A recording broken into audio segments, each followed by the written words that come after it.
Packing near 100 poems across 5 sections, Balladz is saturated with Olds' characteristic earnest and intensity. Honest, unchained, and oftentimes uncomfortable, Balladz is an introspective, posing repeatedly a single question: how are we supposed to live with this? A central formulation of this question is how are we supposed to live with death? Quarantine Morning opens the collection with Olds crouched on the stairs, bent double from age and weary, and introducing her as a figure reconciling with her own mortality, as she writes, "How much difference is there anymore between me and a cadaver?" The death of her former lover, Carl Wallum, forms a large portion of this struggle. I think the poem My Hand encapsulates Olds' approach to this best, as she weaves in and out of talking about herself and Carl. The poem begins with a childlike wonder as she looks at her own hand, examining the glistening skin as if discovering for the first time she has a body, before fusing this with Carl's, "I'm a member of a couple, my partner is in." Here the artful choice of line break suspends Carl's image before moving gently into his death. My partner is in a linen shift, a pine box, a New Hampshire earth. Olds skirts around the notion of death like a parent after the passing of a beloved family dog, before continuing, sacred in the Jewish cemetery. The final word cemetery doubly impactful as it opens the line, reminding us of what she is talking about. From here, Olds doesn't scare away from the grotesque imagery of death, but actually placates herself with the grueling reality of it. It's okay, your tissue will melt with the dirt. Carl's is not the only death she grapples with in the collection, writing in Suddenly of her late friend, though this time with an adult touch and a dark humour that left me with an unease at the laughter evoked by lines such as, "Her breasts, I'm so glad she kept them her whole life. She 96 and they maybe 82. This touch of dark humour finds itself throughout the collection, as Olds discusses not only the deaths of those close to her, but also those she is crucially separated from. In Isolation Liververse, she writes sarcastically of her time in quarantine, and the morbid contrast of her plights with those elsewhere in the world. Illness and death everywhere in the world, and me without mayonnaise.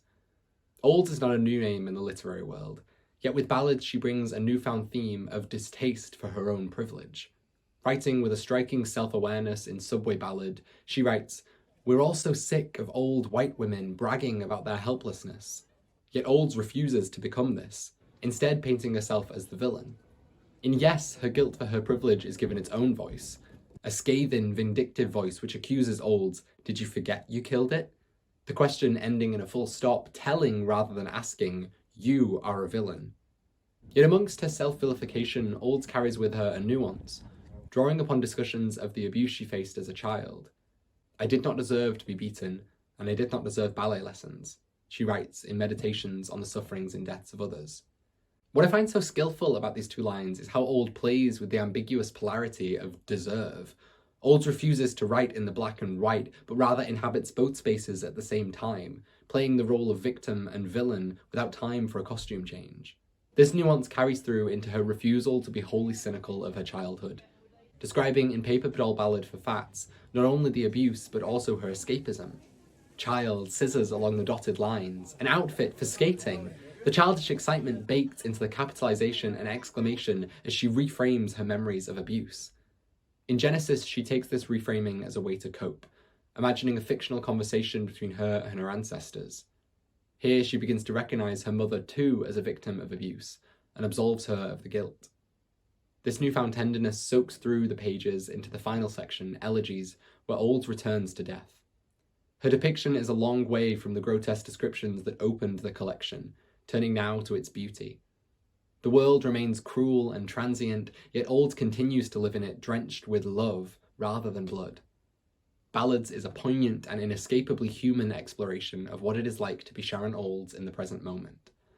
While she may not have an answer as to how to live with mortality, with guilt, with abuse, Olds' perspective becomes rose-tinted as she accepts her life for what it is.